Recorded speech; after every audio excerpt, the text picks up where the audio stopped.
तो ये देश किसी अली से नहीं चलता, ये देश बजरंगबली से चलता है। और आपको पता है ना, पूरे देश को इतिहास पता है ना, जब श्रीलंका में से घुसे थे तो कैसे लंका लगाई थी भाई साहब, श्रीलंका में से श्री हटा दिया था। आज वो न्यूज चैनल वाले एंकर कहाँ हो तुम?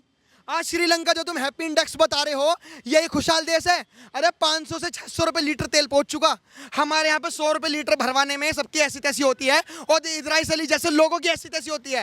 हाय महंगाई, हाय महंगाई, 100 रुपए लीटर पे तो इतना भोंकला रहे हैं। अरे श्रीलंका में जाके तो देखो, जो इंसान जो जापान, फ्रांस, यूक्रेन, रशिया, जो मोदी को इतना मान रहे हैं, वो देश छोड़ के भागेगा?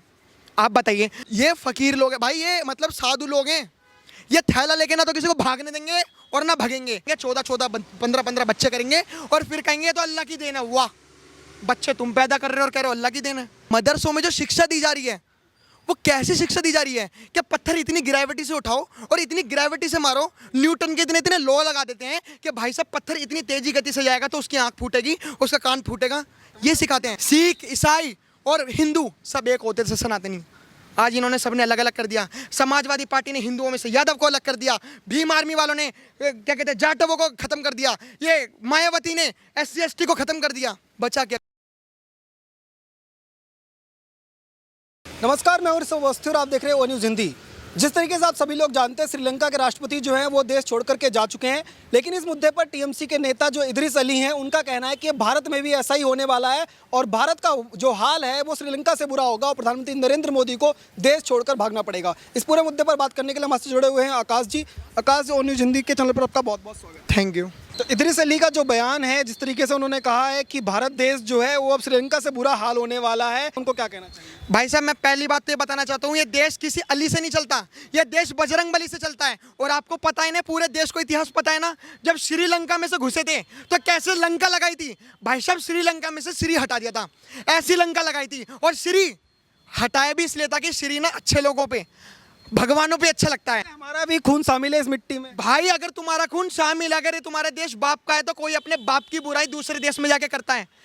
बाप की बुराई वही करता है जो नाजायज औलाद होता है। और रही बात ये वाली देश के बाप की, तो देश ना तो तुम्हारे बाप का है और ना देश किसी कांग्रेस पार्टी का है। देश हमारे बाप का है, क्योंकि हम टैक्स भरते हैं और इस टैक्स का पैसा तुम लोगों को चुगा रहे हैं। कुछ दिन पहले ही अभी काली माता के पोस्टर के विवाद पे भी TMC के जो नेता है महुआ मोइत्रा वो बोली थी। अब इस तरीके के जो इदरिस अली हैं वो बयान दे रहे हैं। तो क्या TMC की जो पार्टी है उसमें बेलगाम है किसी तरह से, या फिर ममता बनर्जी पीछे रह करके बैटिंग कर रही हैं? आप क्या मानते हैं? भाई ये ममता बनर्जी पीछे रह के ही बैटिंग कर रही है। आपको पता ही वोट यार, इतने तलुए कौन चाटता है, इतने तलुए कौन चाटता है? मानता हूँ कि यार कुछ पार्टी ऐसी भी हैं, कुछ एक ही पार्टी है जो हिंदुत्व के लिए कर रही है, लेकिन वो हिंदुत्व के तलुए तो नहीं चाट रही। रियलिटी TMC के जो पीछे है ना, ये फेम पाने के चक्कर में है।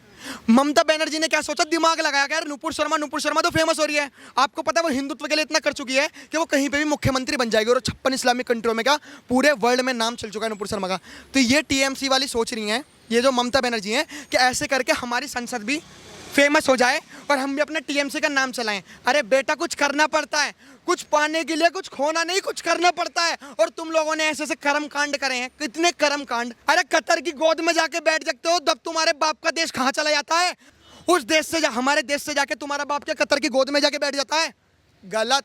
इनके बाप का देश नहीं, ये इनके आने वाले टाइम में अपने बच्चों का देश बनाएंगे, इस्लामिक कंट्री बनाएंगे, 14-14, 15-15 बच्चे करेंगे और फिर कहेंगे तो अल्लाह की देन है। वाह, बच्चे तुम पैदा कर रहे हो और कह रहे हो अल्लाह की देन है। ये लॉजिक समझ में नहीं आया मेरे को, ये स्टैटिक समझ में नहीं आई। इतना दिमाग कहाँ से लाते हैं ये मदरसों में, इतना दिमाग कहाँ से दिया जाता है? अगर मदरसा सरकार चला रही है टैक्स भर के, तो कम से कम अच्छी नॉलेज तो दो। बेचारे बच्चे उन पर मेरे को तरस आती है। 15-15 साल के जो गोली लगी थी ना, वो बच्चा पता किस लिए गया था? एक बिरयानी के लालच में, बिरयानी का लालच दे देते हैं। अरे बच्चे तो भगवान और अल्लाह का रूप होते हैं। तुम बच्चों को तुम्हारा इस्लाम ही सिखाता है। आज इदरिस अली ऐसी ऐसी बातें कर रहा है, तू श्रीलंका की तो बात छोड़, तू अपने देश में ही देख ले। ऐसे ऐसे बच्चों को सिखा रहा है। अरे बच्चों का फ्यूचर बर्बाद कर रहा है। अरे स्कूल ना भेज के तू मदरसों में भेज रहा है। इतिहास क्या पढ़ाएगा? बस यही बताता रहेगा। अंत में आपसे चाहूँगा कि इदरिस अली जो हैं, ऐसे तमाम जो लोग हैं, क्या इन लोगों को विदेश नीति पर बात करनी चाहिए? एक तरफ देश को मजबूती करने के लिए जो सरकार है वो कोशिश कर रही है, दूसरे इस तरीके के बयान जाते हैं तो पड़ोसी देश जो है वो उनको मौका मिल जाता है भारत पे बोलने का। तो इदरिस अली जैसे लोगों को क्या विदेश नीति पे बोलने का हक है? आप ये क्वेश्चन मेरे से क्यों कर रहे हो? आप विदेश नीति का ना इदरिस अली जो नाम है उनसे करो। पता क्यों? क्योंकि उन्हें विदेश नीति पता ही नहीं होगी। सबसे बड़ी बात, अगर आप ये क्वेश्चन करोगे ना, क्यों नहीं बताओगे? अरे मदरसों में ये अगर आए है, अगर मदरसों में ये पढ़ाया जाता तो हम मदरसों का विरोध क्यों करते? हमें फर्क नहीं है, तुम अपना इस्लाम ऊंचा कर रहे हो, तुम अपने धर्म के लिए कर रहे हो, हम अपने धर्म के लिए कर रहे हैं।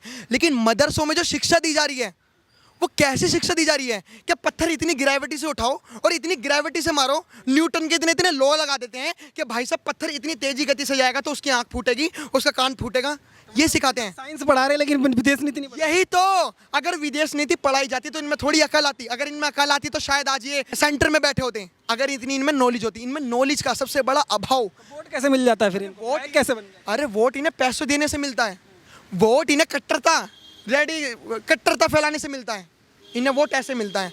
अरे भाई आपको पता है आज ये जो झुके हुए हैं ना, ये मुस्लिमों के आगे ऐसे झुके पड़े हैं।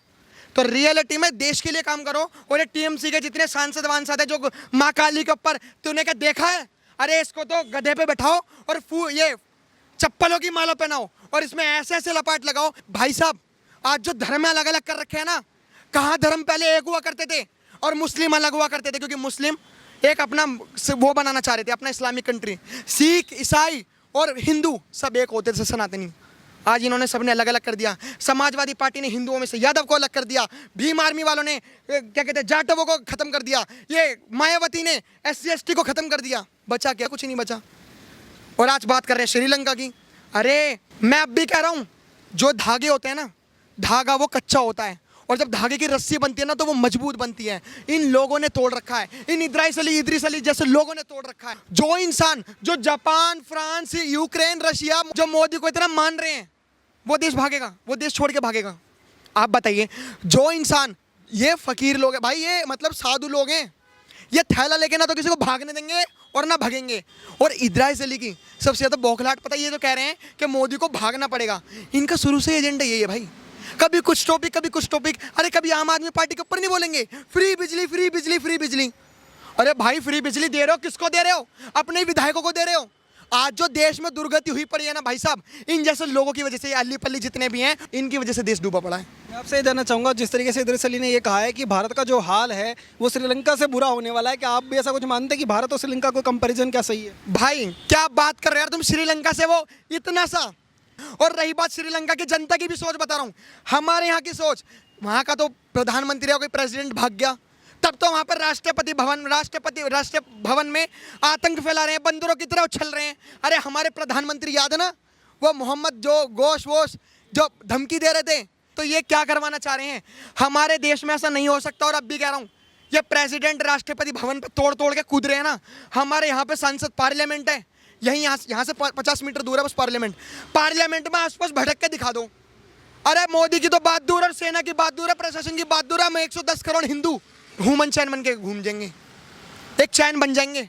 मैं आपसे जानना चाहूँगा कि इद्रीस अली जिस तरीके से बयान दे रहे हैं कि ऐसे ही कुछ चैनल हैं, टीवी चैनल्स जो हैं, वो ये कह रहे थे कुछ महीने पहले कि श्रीलंका जो है वो भारत से ज़्यादा खुशहाल देश है, वहाँ की हैप्पीनेस इंडेक्स देखो भारत से ज़्यादा खुशहाल है, पेट्रोल डीजल को लेकर कंपैरिजन कर रहे थे। तो क्या अब ऐसी स्थिति देखने के बाद भी वो मुँह खोलेंगे, कुछ बोलेंगे? भाई साहब यही तो दिक्कत है। अब कोई भी, मैं किसी चैनल का नाम नहीं लूंगा, लेकिन आपको पता है बिके हुए चैनल कौन से हैं, ये जो श्रीलंका के बारे में तुलना करते हैं। अब ना श्रीलंका गिर चुका, अब कोई भी मीडिया वाला बोलेगा नहीं। पता क्यों नहीं बोलेगा? क्योंकि गिर चुका है वो। अब वो उससे कंपैरिजन करेंगे जो उठा हुआ है, जिस अमेरिका। आज वो न्यूज़ चैनल वाले एंकर कहाँ हो तुम? आज श्रीलंका जो तुम हैप्पी इंडेक्स बता रहे हो, यही खुशहाल देश है? अरे 500 से 600 रुपये लीटर तेल पहुंच चुका।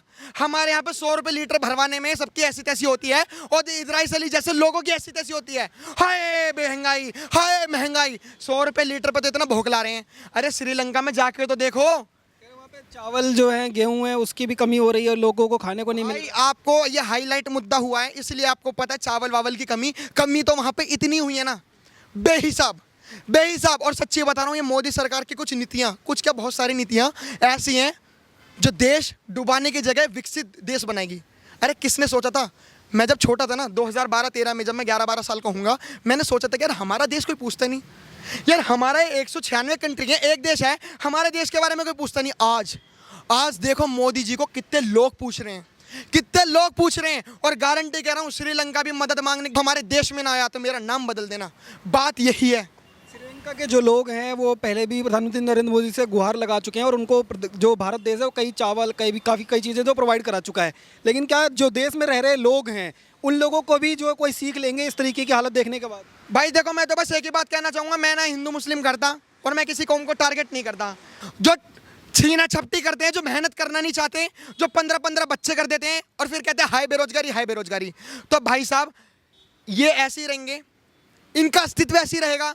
और अब भी बता रहा हूँ, ये जो कुछ कौम के लोग हैं, कुछ जो लोग हैं जो महंगाई के ऊपर बोलते हैं और जो फ्री में चुग रहे हैं, इन्हें पता है आने वाले फ्यूचर में कितनी बर्बादी होने वाली है, लेकिन इन्हें भारत देश से फर्क नहीं। भाई ना, भारत देश से कुछ फर्क नहीं। अगर भारत देश डूब गया ना, ये अफगानिस्तान में रह लेंगे, पाकिस्तान में रह लेंगे, अरे 56 इस्लामिक कंट्री हैं, ये कहीं पे भी रह लेंगे, लेकिन दिक्कत हमें है। अगर हमारा देश डूब गया, अगर हमारा हिंदुस्तान डूब गया, तो हमारे हिंदू कहाँ जाएंगे?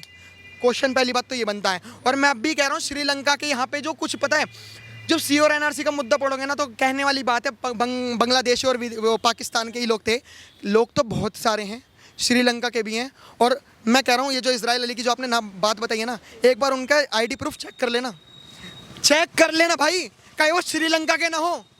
डर इस बात का है, अरे डर इस बात का है, हमारा देश इतना सेकुलर देश है कि कहीं कहीं के भी लोग, पाकिस्तान के लोग हमारे हिंदुस्तान में रह रहे हैं और पार्टियों में ज्वाइन हो जाके, टीएमसी जैसी पार्टियों में, कांग्रेस पार्टियों में, आम आदमी पार्टियों में ज्वाइन होने के बाद ये शराफत का चोला पहन लेते हैं और फिर कहते हैं अरे हम ये देश नहीं डूबने देंगे, हम ये देश नहीं डूबने देंगे। अरे भाई, तुम डुबानी तो आए हो हमारा देश, हमारे देश से निकल जाओ।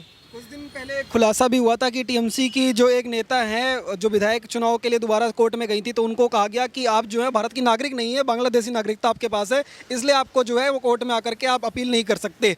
तो क्या बांग्लादेशी लोगों को पार्टी में शामिल करवाकर टीएमसी इस तरीके का बयान जो है वो दिलवा रही है? भाई देखो, वोट बैंक में अब भी कह रहा हूँ, राजनीति को दलदल जो बनाया ना, अगर मैं बीए ऑनर्स कर रहा हूँ, BA LLB, अगर मैं पॉलिटिक्स पढ़ूंगा ना, तो मेरे घर वाले 50 बार टोक देंगे कि बेटा राजनीति में मत पड़िए, दलदल है। दलदल बनाया किसने? जड़ को कोई पकड़ता नहीं। ये जितने भी लोग हैं, चाहे हिंदू हो चाहे मुस्लिम हो, ये सब कहते हैं राजनीति को दलदल बना दिया। अरे दलदल बनाया किसने? इन जैसे टीएमसी, कांग्रेस, आम आदमी पार्टी, समाजवादी पार्टी, बहुजन पार्टी, भीम आर्मी, कितने लोग पार्टी वाले हैं जिन्होंने दलदल बना दिया।